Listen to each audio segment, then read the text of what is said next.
I just advise the committee of the following changes in personnel. The member for Playford has been replaced with the member for Devonport, and the member for Badco has been replaced with the member for Elder. Welcome back to today's hearings of Estimates A, Committee A. Welcome, Minister, and welcome to your advisors. I understand that the Minister and the lead speaker for the opposition have agreed on an approximate time for the consideration of the proposed payments, which will facilitate a change of departmental advisors. Is that correct? This one, it's all the same advisors. Yep. So, yeah, what I mean is, to change it. This one. Sorry, you'll be from 12 to 1, and then after lunch break 2 to 3 as Minister. Okay, that's been agreed to. There'll be a change. Yes. Okay, I refer members to a statement regarding the conduct of proceedings and take the opportunity to remind members that questions must be based on lines of expenditure in the budget papers, and the responses to any questions taken on notice by the Minister should be submitted to the Clerk Assistant via the answer to questions mailbox no later than Friday, the 8th of September 2023. I open the portfolio of Multicultural Affairs. The Minister appearing as Minister for Multicultural Affairs. Estimate of payments, Department of Premier and Cabinet, $341.33 million. Administered items for the Department of Premier and Cabinet, $20.26 million. The proposed payments remain open for examination. Minister, you can make an opening statement if you wish, and then introduce your advisors. Then I'll call on the lead speaker for the opposition to do the same. Thank you very much, Chair.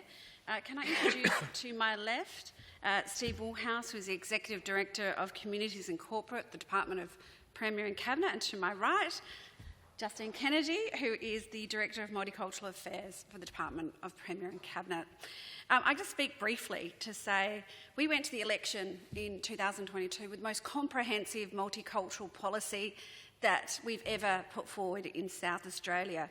And I'm so very pleased to have rolled out those policy commitments through this past financial year. It's something that I had time to consider and look at those changes that we wanted to make, in particular the additional funding that we put into the multicultural budget, community languages schools, our ability to put a multicultural lens, what effectively is many, many volunteers who give up their time to talk language and culture and teach it there. So I'm very pleased with the work that we've been doing. I'd like to actually thank the officers for their work in preparation for today and the preparation for the budget. But we come to a point here of being very pleased with the ability to have put out to the people of South Australia what we wanted to do, and then to have delivered that in this first term. Straight to questions, and I'll start with going through some of the numbers on the table. So if we can look at page 26, that has the program summary, income, expenses and FTEs. In relation to grants and subsidies, can you actually identify what the income generated from the grants and subsidies is? It's not a large number, but it seems to move around a bit.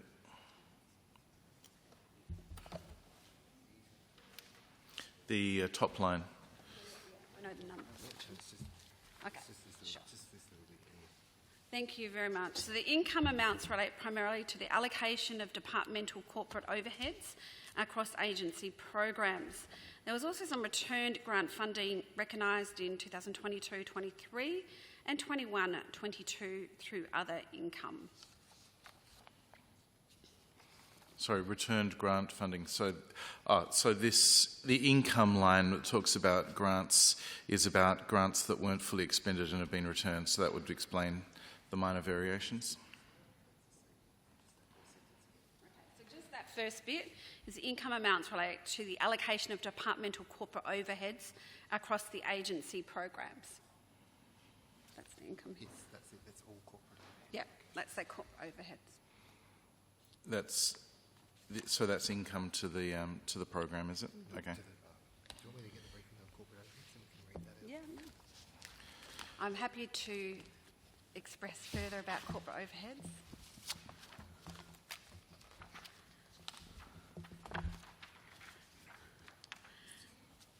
Corporate overhead expenditure within the Department of Premier and Cabinet relates primarily to corporate services, in particular finance, administration, human resources, records management and ICT-related activities provided to support the department's operations, and corporate costs, accommodation, insurance, workers' compensation, audit fees. As instructed by the Department of Treasury and Finance, corporate expenditure and income is allocated across agency programs. The allocation across programs for the department's agency statement is based on each program's FTE weighting. Corporate overheads allocated for multicultural affairs for this coming financial year, 23-24, expenditure of $1.4 million and revenue of $0.09 million. Yeah, my question is, where does the $14,000 income come from?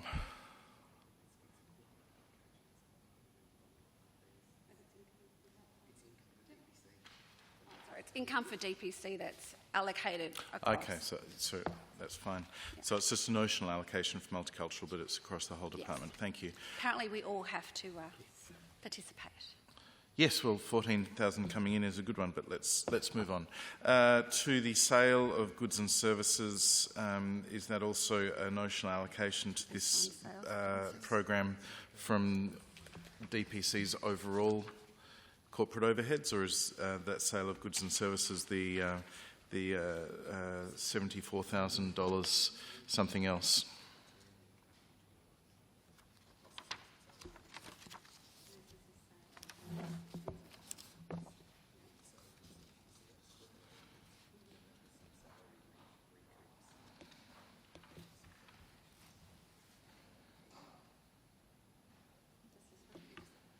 The sales of goods and service amount in 21-22 relates to salary recharges and contributions towards multicultural events and initiatives.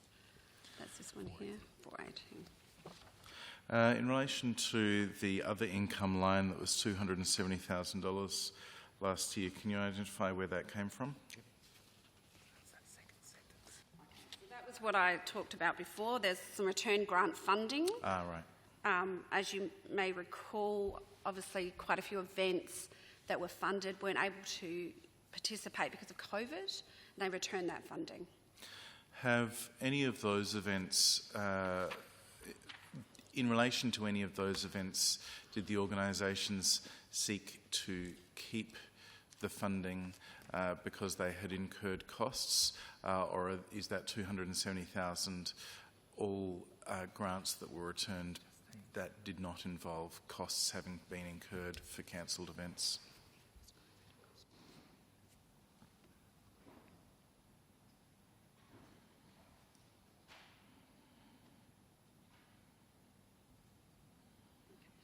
It was taken individually. If costs were incurred because COVID cancelled the event, we enabled those associations to pay those costs and then return the rest of the money.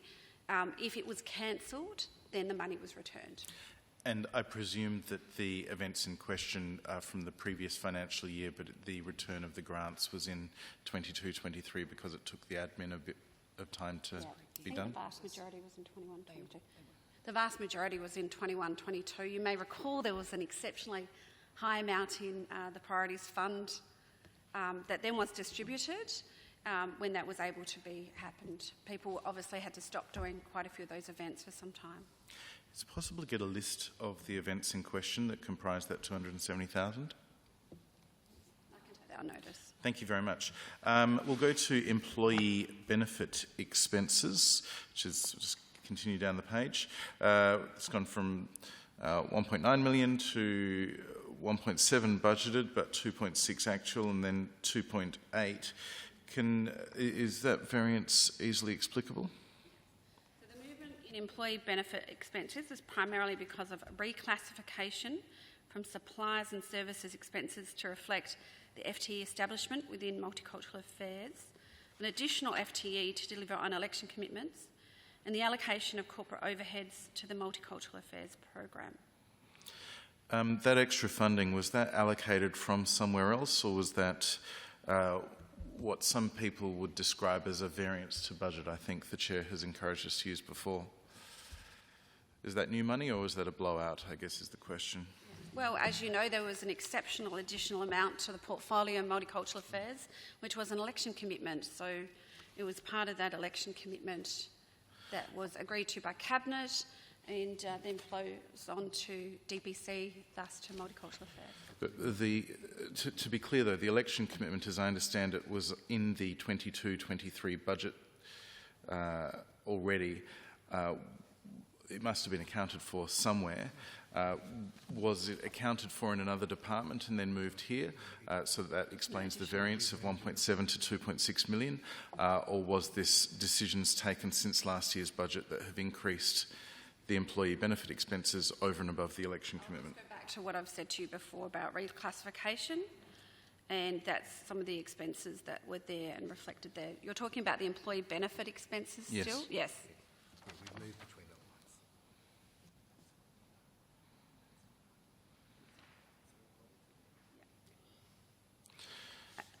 If I can add, the movement in supplies and services, which is the next line, is primarily because of a reclassification to employee expenses to reflect the FTE establishment with Multicultural Affairs, and I think that adds some final understanding to what you're asking. Can I move to what many would consider the most exciting line in the table, which is grants and subsidies? It certainly has the largest volume of funds. Does this line cover all of the grants programs administered by the Multicultural Affairs Unit at DPC, or are any of those grants programs elsewhere in the budget? They're all covered in that line. So can the Minister identify a breakdown of how much funding is allocated within each of the different grants programs and obviously the names of those programs? Look, in general, we give a holistic number for that grant program because we don't tend to go out advertising how much money is in each fund. What I can share with you, of course, though, is an increase because of the additional money that the Malinaskis Labor government put in, that we have had those funds. So just to look at those 5 grant streams, those grant streams, of course, are about multicultural organisations celebrating diversity through festivals, education, capacity building events and intercultural projects. And in 22-23 that included Advance Together, which was grants to assist organisations to improve their governance and strengthen their capacity building skills. Celebrate Together, grants to assist multicultural organisations to host festivals and events to celebrate cultural diversity. Expand Together, grants to assist multicultural organisations to expand their capacity by upgrading community facilities or purchasing equipment to meet the needs of culturally and linguistically diverse communities. Stronger Together, these are grants to assist multicultural organisations to develop and deliver projects that strengthen families and communities and improve their access to better social and economic opportunities. One of the new areas of grants is multicultural media. Grants to assist multicultural media organisations to strengthen their communication skills through training and the purchase of equipment. Those grant guidelines, the recipients are actually published on the website of the department. Are the multicultural festival grants from within this line as well? No, obviously this is that part of that, but I don't think, because it won't go out to this financial year. Because it's it is now going to be annual, but could not be held in 2022. So the money will be expended in 23-24. I see. So it's still in grants and subsidies, but not in the 22-23 year. And the community language school infrastructure grants, I assume, are acquitted as part of the this line on grants and subsidies. Yes, it's all in there. And that would explain a substantial portion of the increase from 21-22 to 22-23, this new grant line. So you might recall there was a one-off additional expenditure in 21-22, but that was just a one-off, whereas what we've put in is an additional $4 million going forward every year. The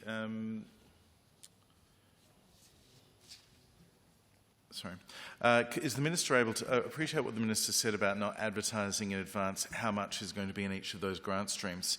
Is she able to provide a breakdown of, for the year that has passed, 22-23, how much was expended in each of those grant streams?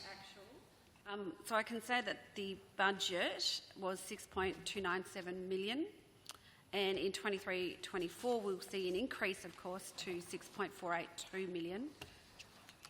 Yeah, I can do each of those individually. The reason we don't go out is because obviously we remain some flexibility within it, and we find people respond depending on how much money is in those areas. The actual expenditure for the Advance Together grants was $50,000 for 22-23. For the Celebrate Together grants, it was $1 million.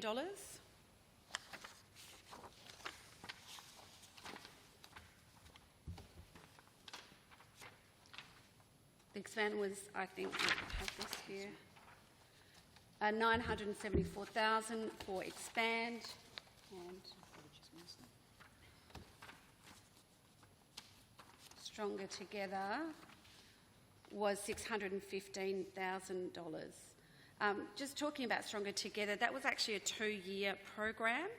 I have made the decision to continue some of that funding because those organisations were interrupted, many of them, by COVID.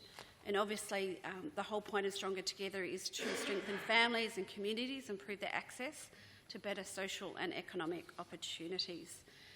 It's a little different than probably the other grant programs that we've got because it's a 2-year program around that area.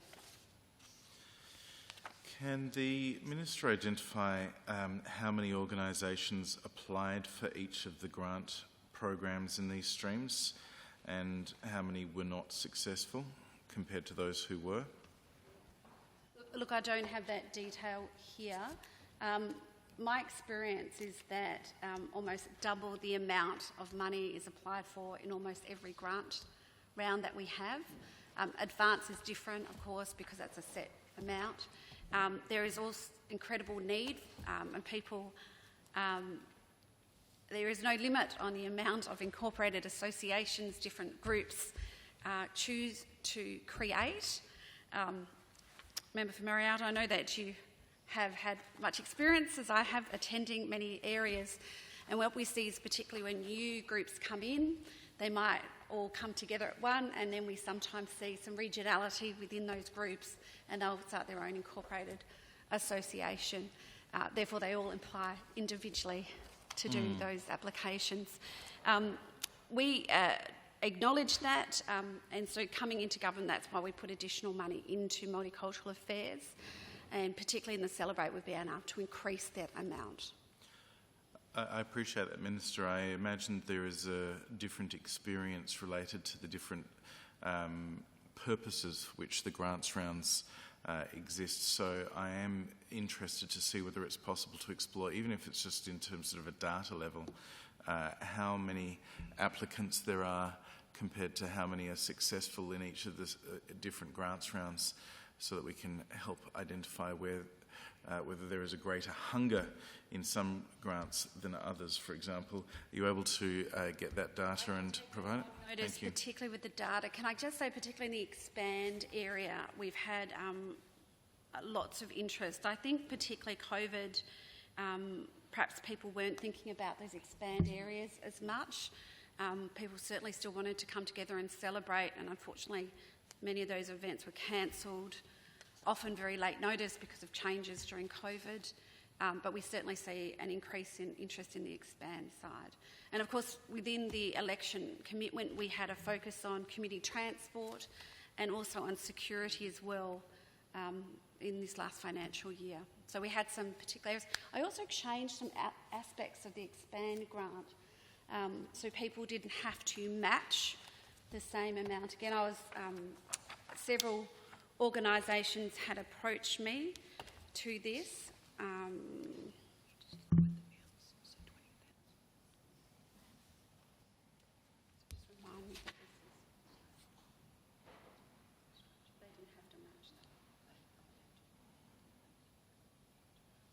So what we remain is if people applied for 100,000 or more, they had to match that money.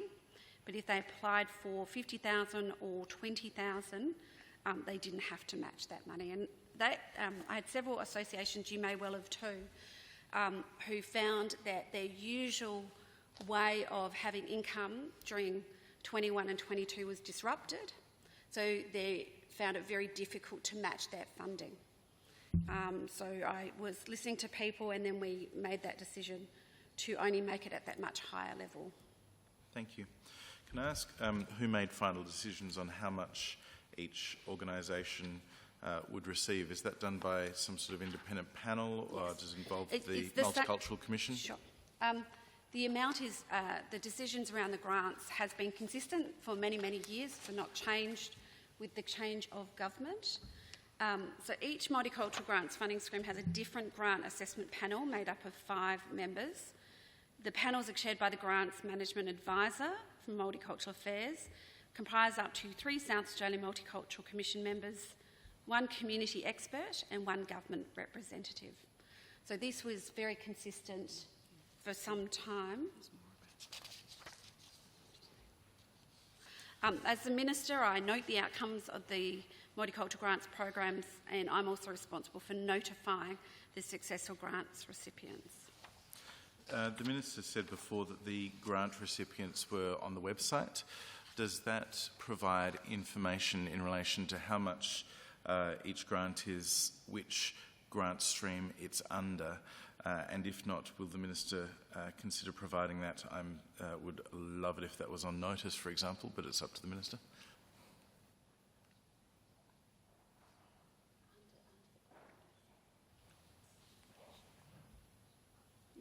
So the grants that we referred to at the beginning, as I understand it, they are all on the website, and they're under the title of the grant and the amount that they were awarded. It's very helpful. Which has been the same way for many, many years. Thank you. Can the Minister identify if there are any grant lines that aren't open and competitive but are instead directly allocated by the Minister or the Chief Executive of the Department? So as has always been the case, the Multicultural Priorities Grant Fund provides direct allocations of funding, once again also to eligible organisations who are also eligible for the other grants, to support the community projects, initiatives and services considered to be a high priority. And it varies from year to year. There's a small amount in there, but of course often it's from unspent or returned funds that come through the year. Can the Minister identify which organisations received grants under that fund in the 22-23 financial year, and what process was undertaken to approve those funds? Look, we can take that one on notice. I have 22 organisations who received funding. The ones that I have spoken about publicly, though, are the African Communities Council of South Australia, and I know you received the report that they did.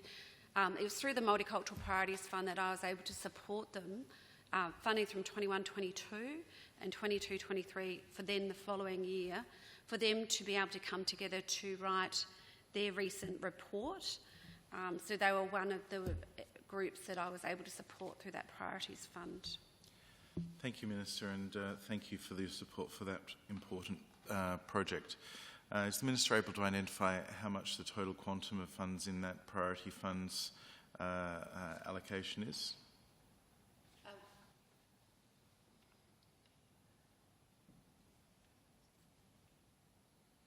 Look, it varies every year, and therefore depends what unspent funds there are, and I can come back with that one. Thank you very much. I appreciate it. I am looking... Oh, turns out I'm looking at exactly the same line, still on grants and subsidies. Yes, so in the budget last year there was 7.36 million allocated, and the estimated result is slightly under that. Is that variance of 273,000, is there an explanation for that?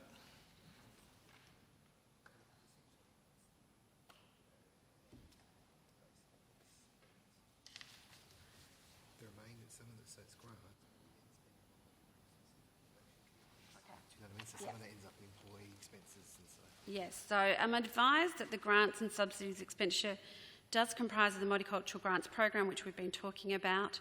The remainder being spent on the delivery of specific events and initiatives by Multicultural Affairs, including the Multicultural Festival, Community Boards and Governance Program, the SA Multicultural Resource Directory and Community Language Schools. It's the non-grant. So it's the non-grant component. The non-grant component was underspent. Okay. Under grants and subsidies, yeah. Can the and then so if we look at last year's budget of 7.366, this year is 7.322 million, so a difference of $44,000. Is there an explanation for that reduction?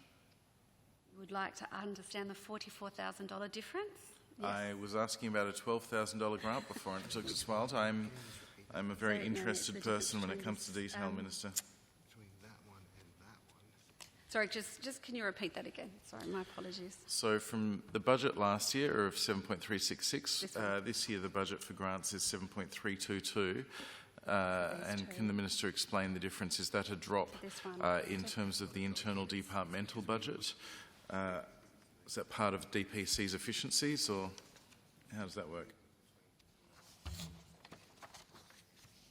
As I'm advised, some of that money went to employee benefit expenses, which is that reclassifications from supplies and services to reflect the FT establishment Yeah, and grants and subsidies. and grants and subsidies.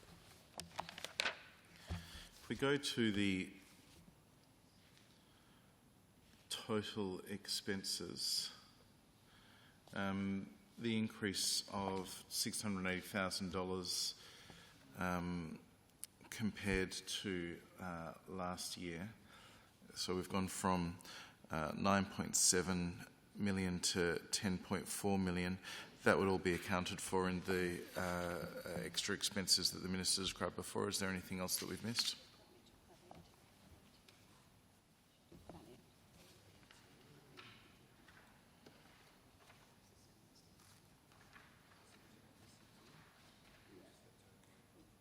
So I think one of the key things, obviously with this comprehensive multicultural election policy, something we haven't actually seen before. It's the increase in FTEs. Yeah, we've seen this increase in FTEs. So the total Multicultural Affairs staff establishment 23-24 is 17 FTEs, and that corporate overheads allocation of 4.6 FTEs, and that's where we've seen that change. What was your FTEs before this? Oh, sorry. As you can see, that there was a change in FTEs from the budget last year of 13.7 to 21.6.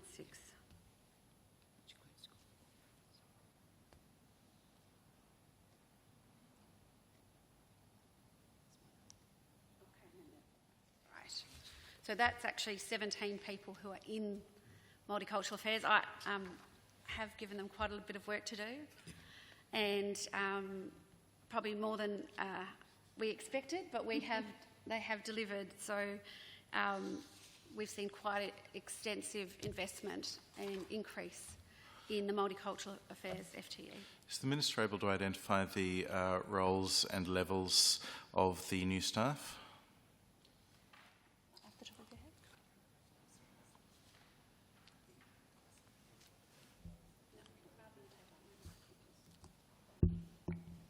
I'll just ask Justine, who will just detail who they are.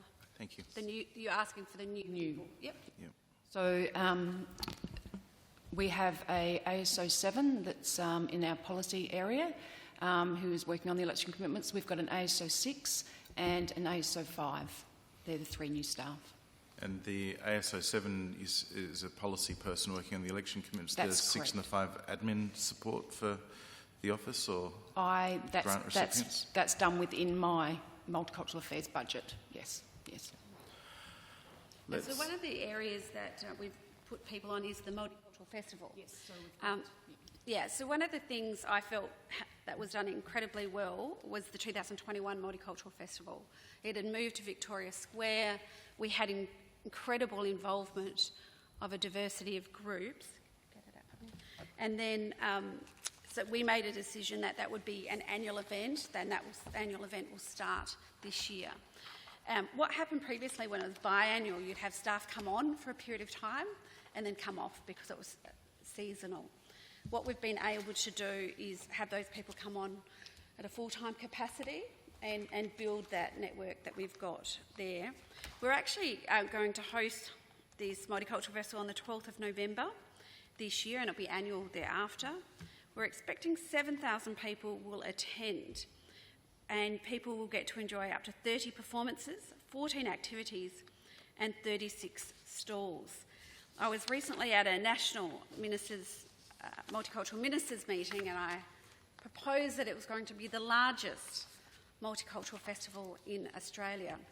So I endeavour to achieve that title. It might be a title we give ourselves, but I actually think it's something that people are really excited about being part of. People are very keen, and we've just had applications open up for grants for this festival grants program.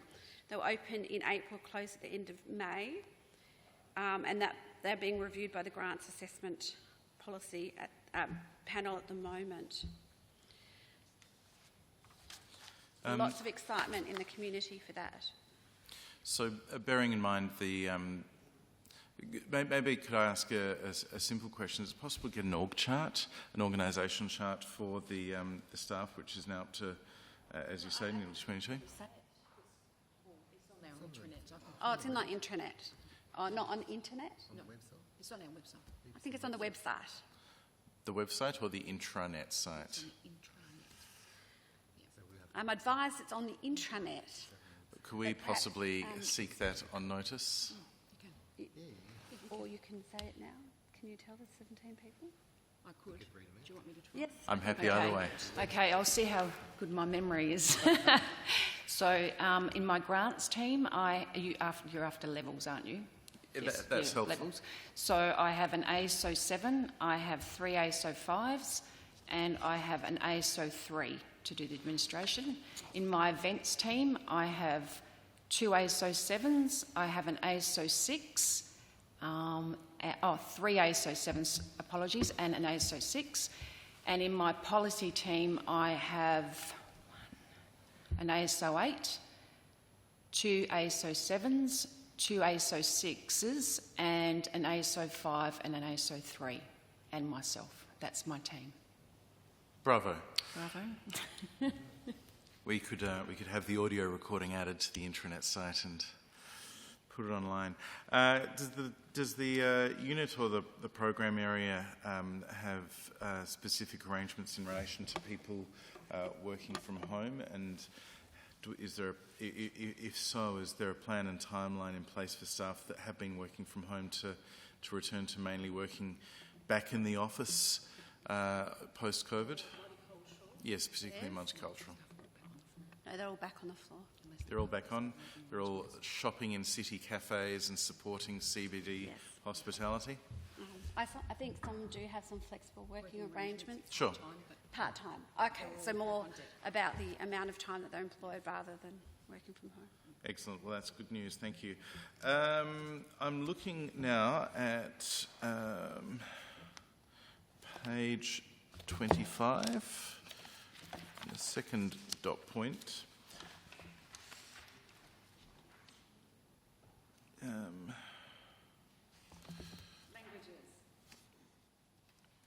Yes, no, sorry, my notes deceive me.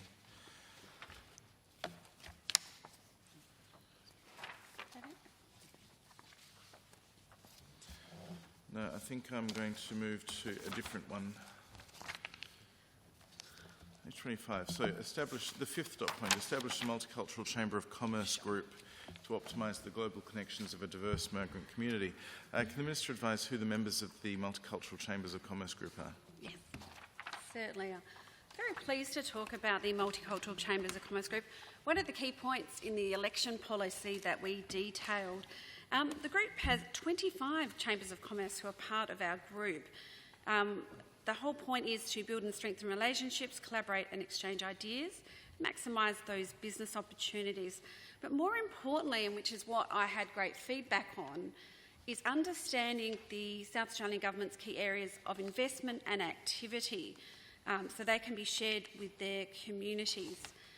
The members are the American Chamber of Commerce, known as AmCham, the Australian Arab Chamber of Commerce and Industry, Australia-India Business Council, Australia-Indonesia Business Council of South Australia, the Australia-Japan Business Council of South Australia, the Australia-Philippines Business Council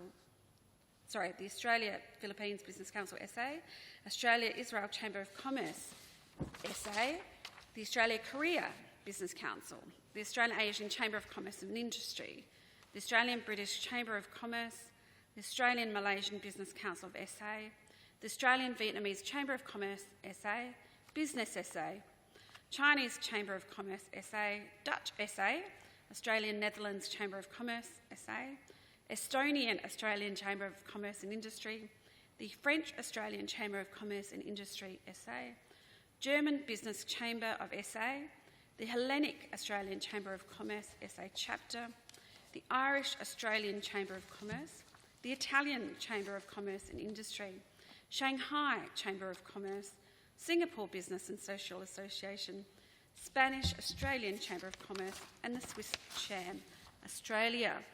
We've had opportunities to come together, and my initial scoping dinner was held on the 14th of June at Parliament House to talk to people about what they would like to see going forward.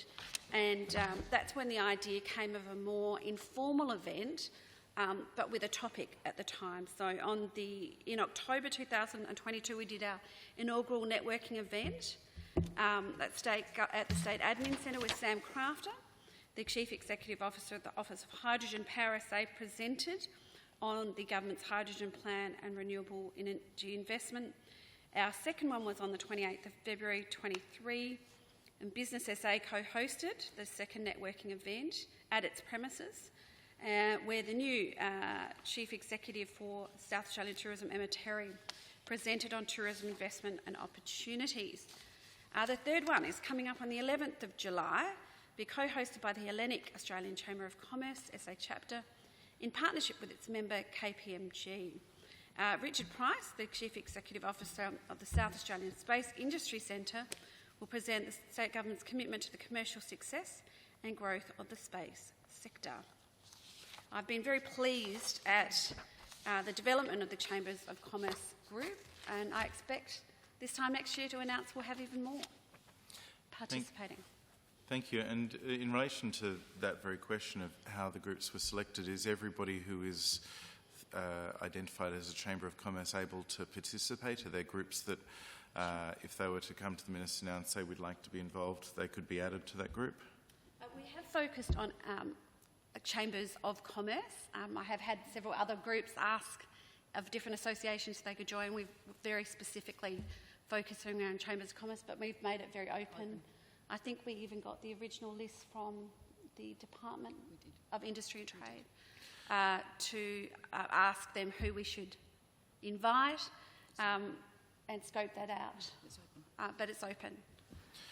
Happy to take recommendations if you have anyone who you feel we're missing from those 25. I'd be happy to come myself along with some of my colleagues if you'd like to invite us. We'll see how we go. What resources have been allocated to implement this group, and is that from within this program area specifically? So my office did the initial scoping dinner and the networking event. The costs for the second networking event were met by Business SA, and the costs for the third one will be KPMG. The people that host it generously pay.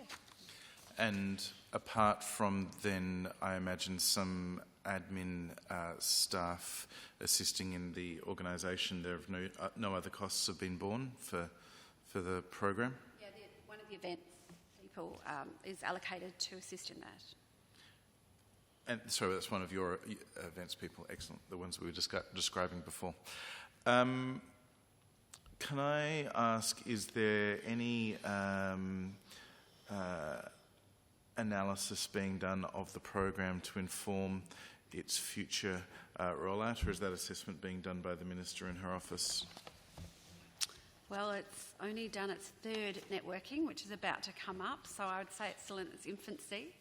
I think perhaps we will take perhaps some suggestions. We've taken suggestions from the very beginning. It's a very agile process of people to feedback.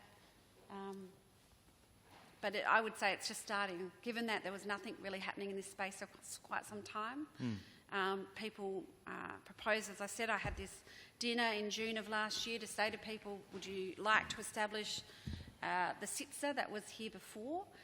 Would you like a formal establishment? And the answer was no. We want to actually just come together more informally, but we want to know more about what government's doing, particular areas of investment. Thank you.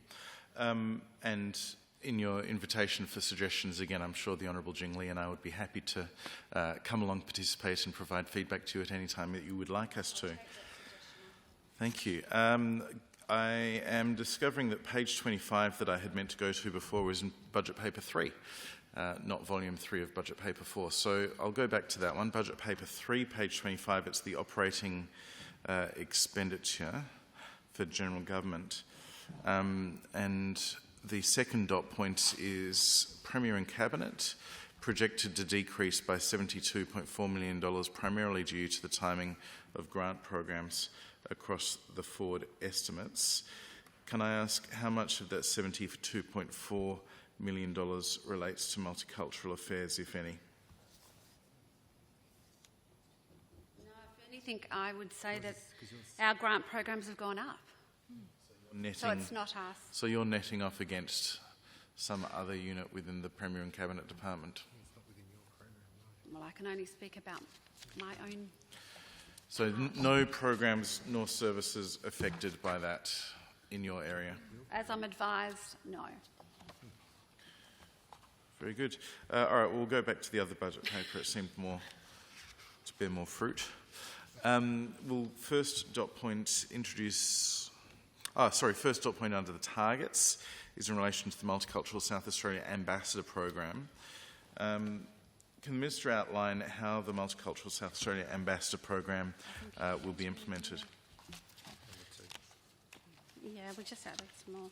Look, as you may recall, the Ambassador Program flows on from the Multicultural Charter, and the Multicultural Charter set out the principles of multiculturalism in relation to our state that help guide policy and program development and help inform service delivery across the state. I think everyone here in the chamber today, members of Parliament, received a copy of the Charter. I was very pleased at the point that we got. There was quite significant work to get the Charter to a point where we felt that it was something that can be used not just across government but across South Australia. We've now translated that Charter into 30 community languages, and that's available on the Department of Premier Cabinet website. Just to lead on, and I'll come back to the Ambassador Program, we are about to establish a Charter Guide which is in development to help clubs, organisations and workplaces apply the Charter and its principles in everyday settings. It's a great... the words on the page are fantastic, but I want them to be active.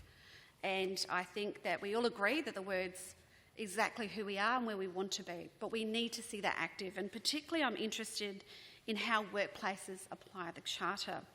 So the guide will explain which each of the Charter principles means and provide practical examples and ideas to help South Australians implement it in a meaningful way. And of course, the Charter Guide will complement and support the implementation of the Multicultural Ambassador Program.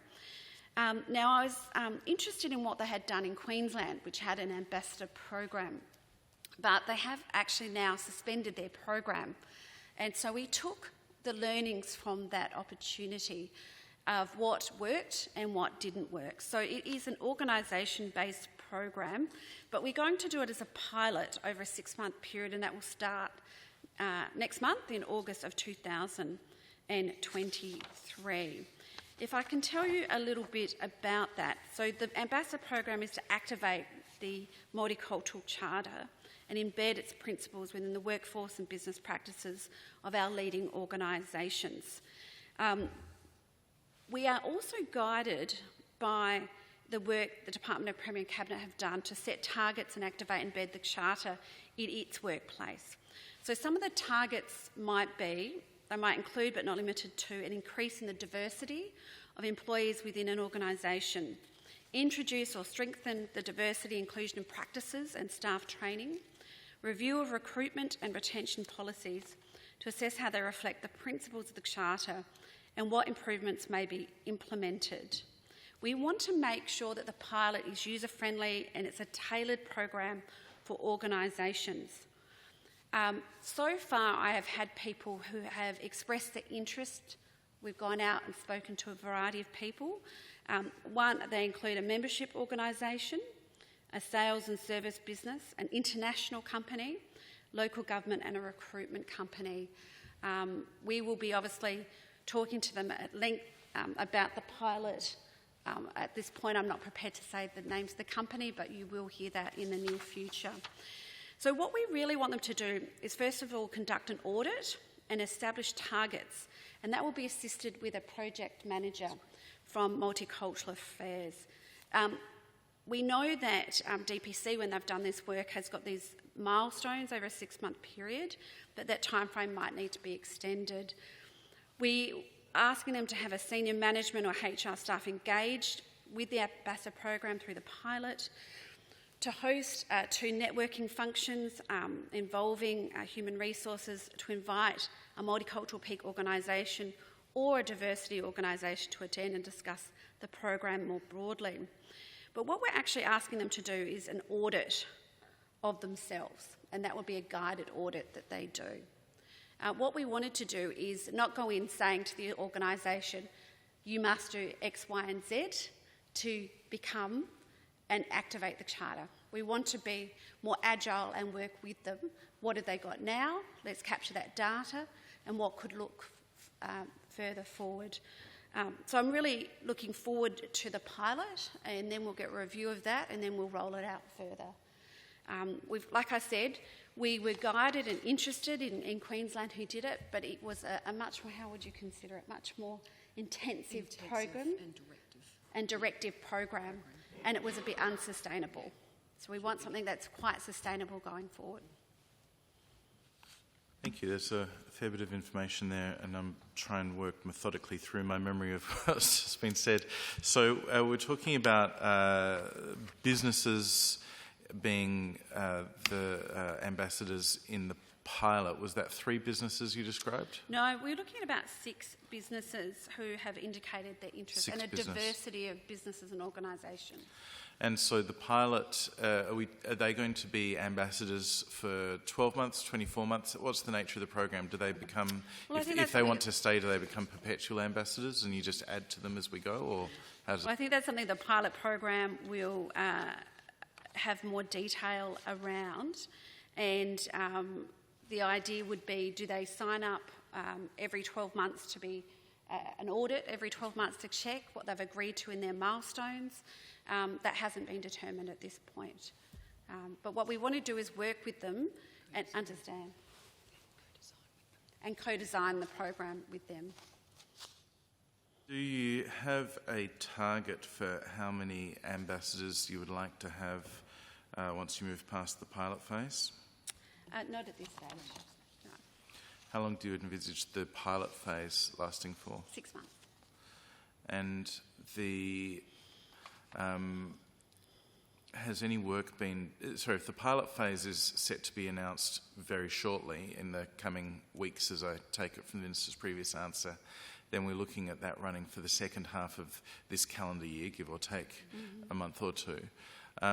Do you have any expectation of the program expanding at the beginning of next year? Is that what you're working towards, or is it just have the pilot phase, see what happens, and then work out what happens next?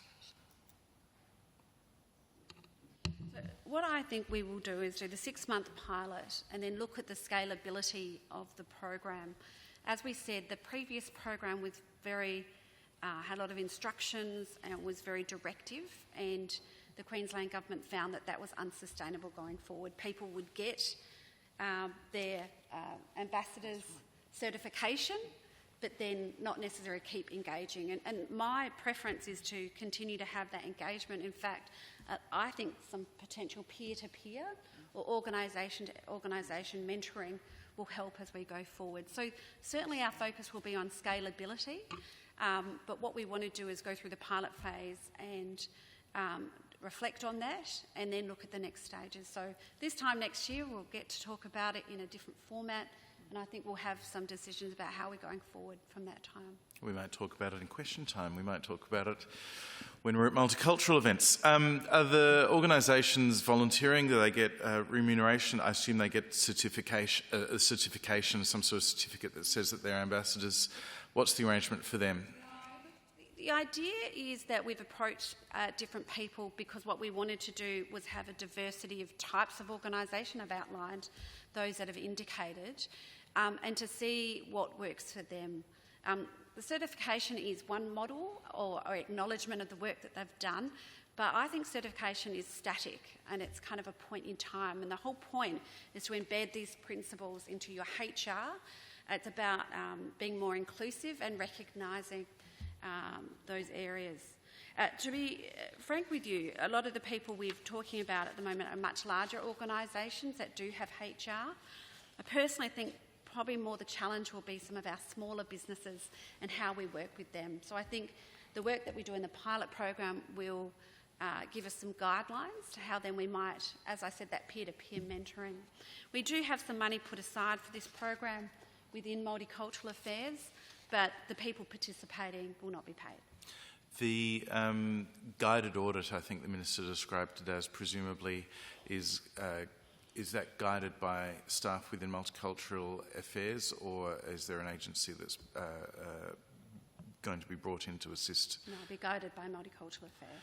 And will there be training or resources or other costs that the department might bear to support those successful ambassadors?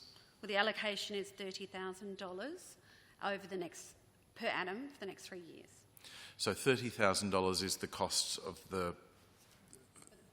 for the program, and that's to pay for the staff that are in Multicultural Affairs, or are there expenses that will be borne supporting the businesses? No, that's the staff members. Great. I'll move on. The second dot point on targets is excellent, community language schools. So can I ask, from memory, the election commitment was for $1 million extra per year for community language schools, and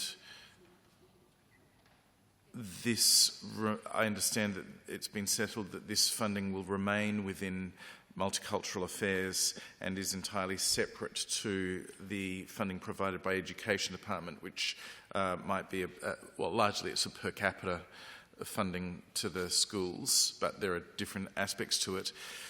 Can the Minister, maybe if I ask very simply, for 22-23, how much has been expended in this line and how has it been applied?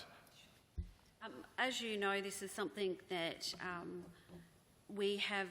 I had a lot of conversations with people about the importance of being bilingual, not only for their own education, but keeping their culture alive. And it's something that is very, very important. We currently have 89 active and fully accredited community language schools, teaching 47 community languages. There have been some challenges over COVID where some of our schools had a lot less students. Some schools are considered inactive in that they're not operating due to a lack of enrolled students, but they remain accredited. If they've been inactive for 2 years, they lose their accreditation. I approved it in August of 2022, a funding proposal developed by community language schools in consultation with Multicultural Affairs to deliver several activities in year one. The focus was around 2 tranches of funding, and I'll talk about how much that is. The first activity was to Community Languages Schools SA to work in conjunction with an industry provider to develop and deliver a governance and compliance training package for community languages in schools. We saw a capacity gap in regards to ongoing governance, and there is certain levels of compliance that is required for the legislative requirement to run, so there was some assistance there. The second area was to increase staffing at the Community Language Schools of South Australia to provide intensive case management and curriculum development services for new and existing language schools for an initial 12 months. The third area in this first tranche was about Community Languages Schools SA delivering face-to-face school personnel training courses, which are teacher workshops and child safe in the north of Adelaide. All training previously had been at Hindmarsh and Goodwood, but we saw increased numbers and interest in the north of Adelaide, and this makes it more accessible. So that was the first tranche, and then there was a second tranche of funding that we also made a decision on, and I joined Blair Boyer about that. And it is an issue that has been once again raised with me, and in fact you and I have spoken about this, about host school arrangements, particularly if people don't have their own or parent body premises to use. So that second tranche of funding was an increase in needs-based funding for community language schools to provide classroom learning materials, equipment, off-site excursions and on-site excursions. So these were things that were raised with us. We had a memorandum of administrative arrangement between DPC and the Department for Education for us to distribute and top up host schools for government schools currently hosting community language schools. And an area of quite change was to look at the infrastructure grants program as well. And that's something that will roll out in this financial year. The question you asked is the total. So in 22-23, $888,936 was allocated to the community language schools directly, and that was at governance and compliance training packages, increase in community language SA staff, face-to-face school training, the increase in needs-based funding, and increased funding to Catholic and independent host schools. So people had diversity of options where to host their schools. But also in 22-23, $113,730 did go to the Department for Education to administer the increased funding to government host schools. So there was a split So with that went that, to and that's over $1 Community million. Language Schools SA. Did that? It went to the Department of Education, but presumably from them to Community Language Schools SA. Yes, for that. So it was one lot of funding that went out, which is what they distribute already. Okay. But particularly the big change in this financial year, not only to increase the needs-based funding, but was to give that diversity of options where people could host their schools. As you and I both know, people have often been at a government school for a few years and then they've been asked to move on, and they were trying to find different locations. Can I ask how many non-government schools have so far been identified by community language schools and to therefore receive this new funding line and in the last financial year, and do we have an anticipated amount in the next financial year? So the next financial year, 23-24, all up is $1,095,000 for the whole of that commitment. What I've actually found is of those language schools, they often have active connections. One of the Chinese language schools is now at, I'm having complete blank, the big Catholic school on, that I went to, is that? On Portrush Road.